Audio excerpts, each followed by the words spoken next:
Hey guys, so I just got done with my homework, which ended up taking me way too long because it is already 10:30 at night. So this will be another short video, obviously, and it's just gonna be another video of me talking to you guys. So what my homework was that I had to read The Rise of Gilgamesh, which honestly was really boring. Like, I fell asleep halfway through. I took an hour nap, woke up and finished it.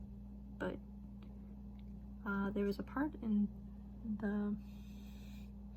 it that really interested me after I had taken my nap and actually got into it. So there's a part in the story where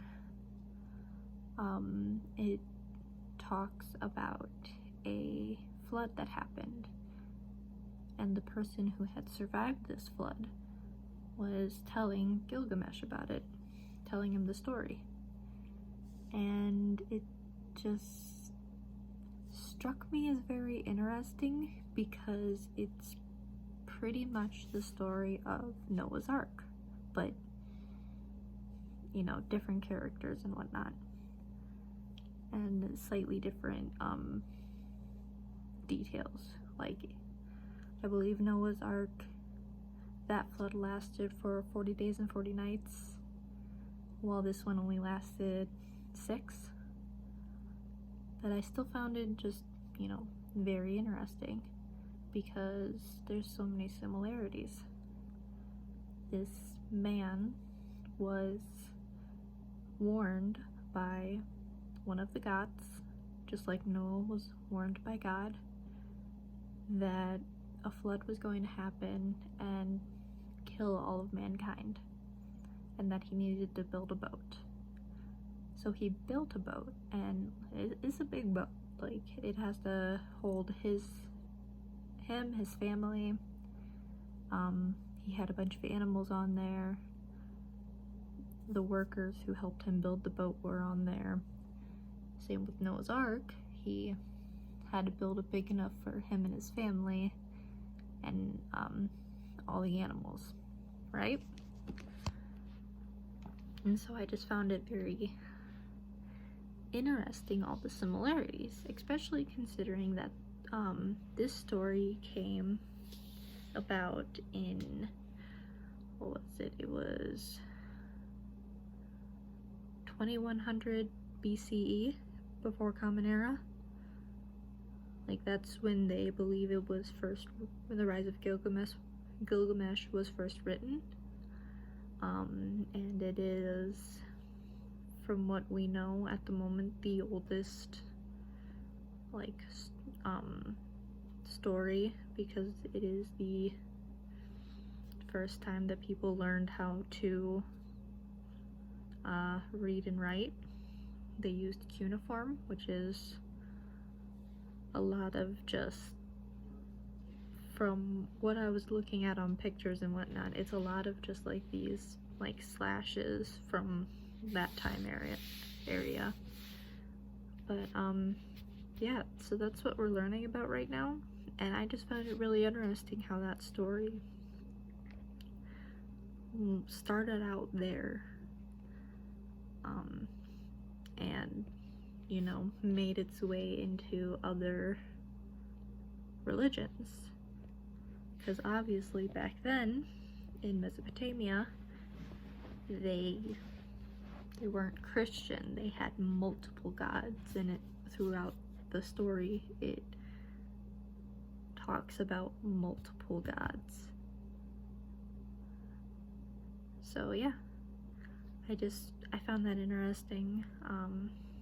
Really makes you think about, you know, where some of the stories came from. Like, I will admit I am a Christian, I am a Methodist, but I know not to 100% believe the Bible.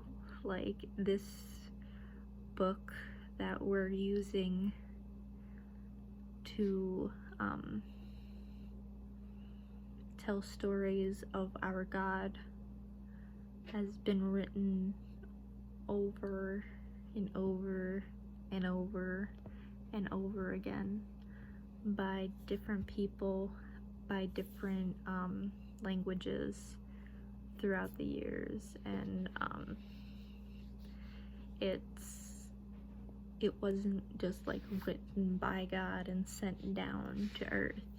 Like human men wrote this book, so obviously there are chances of things not being truthful, and I completely agree with that. Like, do I believe some of the stuff in it?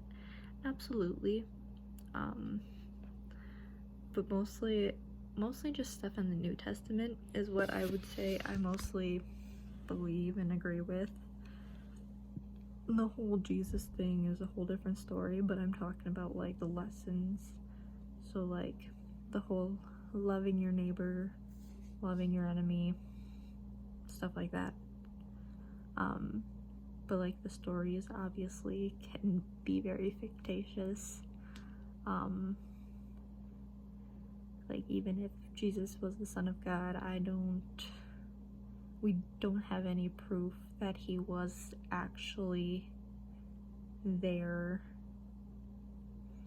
Same with like Noah's Ark and pretty much a bunch of other like people that pop up in the Bible. Like we don't have a lot of proof that these people really existed.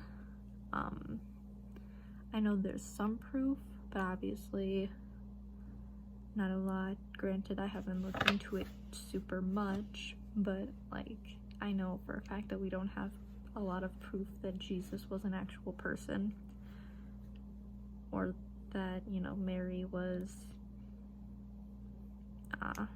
got pregnant even though she was a virgin. Like, we don't have any proof of that. So,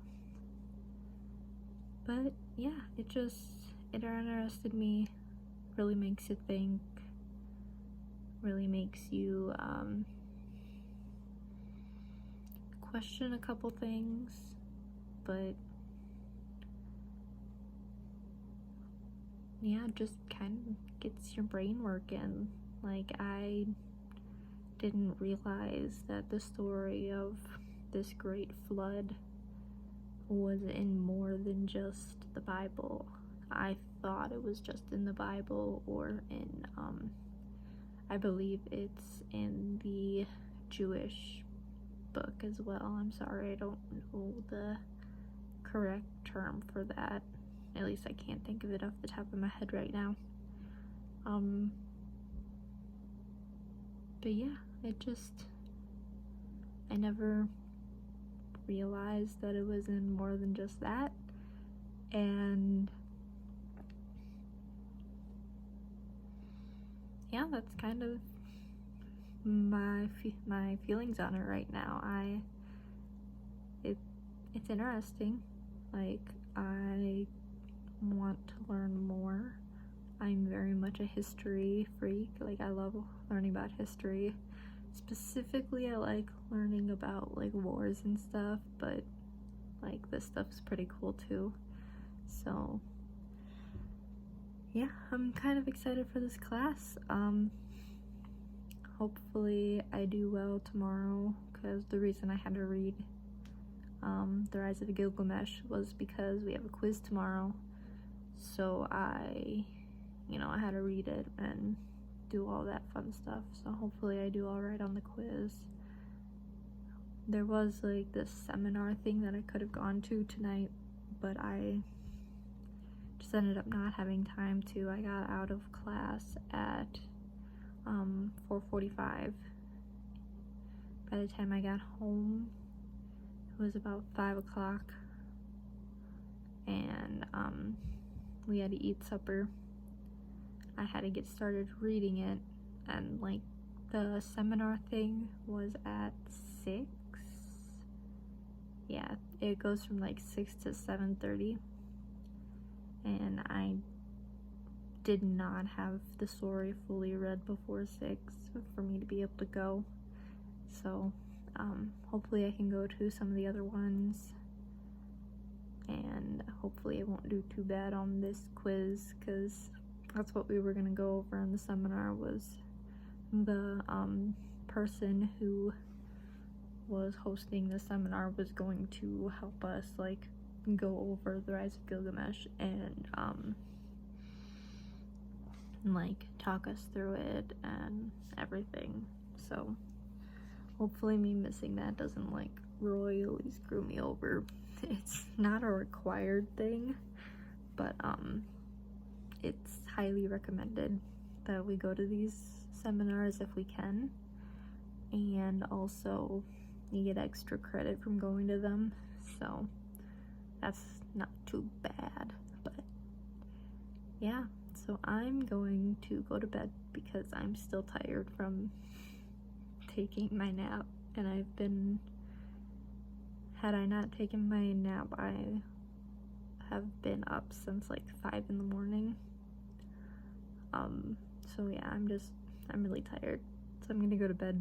But I thought I'd share with you guys my opinions on that, because that was just kind of threw me for a loop. Like, this really boring story ended up throwing something at me that interested me and kind of caught my attention. But so yeah, see you guys tomorrow.